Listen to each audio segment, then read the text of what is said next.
আমি চাই খেটে খাওয়া মানুষ, সুবিধা বঞ্চিত মানুষ, অধিকার হারা মানুষ, এই মানুষগুলোর কথা যেন আমি যেমন করে ডায়েরিতে লিখে মাহফিলে এসেছি, 22টি বছর আমি ডায়েরি মেনটেন করে রাতের ঘুম হারাম করে দিয়েছি। ওই ডায়েরি মেনটেন করে করে সারা দেশ আমি ঘুরেছি।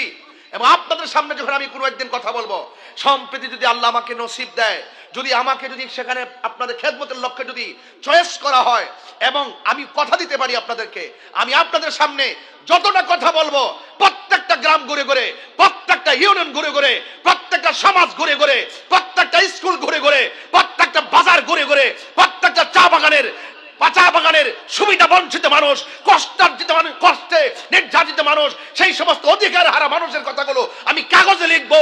এই কাগজে লিখে লিখে আপনাদের ঘরে ঘরে ঘুরে ঘুরে কাগজটা ধরে ধরে কাজ করার মতো সৎ সাহস আমার আছে।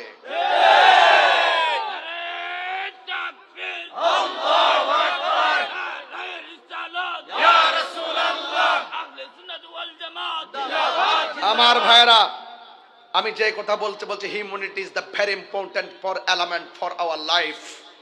ইসলামের 5টা অর্থ আছে, জোরে বলেন কয়টা? একটা অর্থ হলো মানবতা।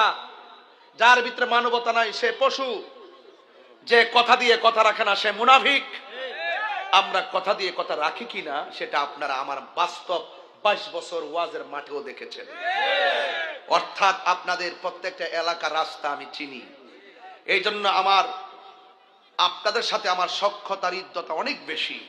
সেই জায়গা থেকে আহলুস সুন্নাত ওয়াল জামাতের ক্রাইসিস মুভমেন্টে আমরা আহলুস সুন্নাত ওয়াল জামাত চেষ্টা করছি অন্তত পক্ষে এই দেশে যেন আহলুস সুন্নাত ওয়াল জামাতের একটি অবস্থান সৃষ্টি হয়। কথা বলে ঠিক না বেঠিক?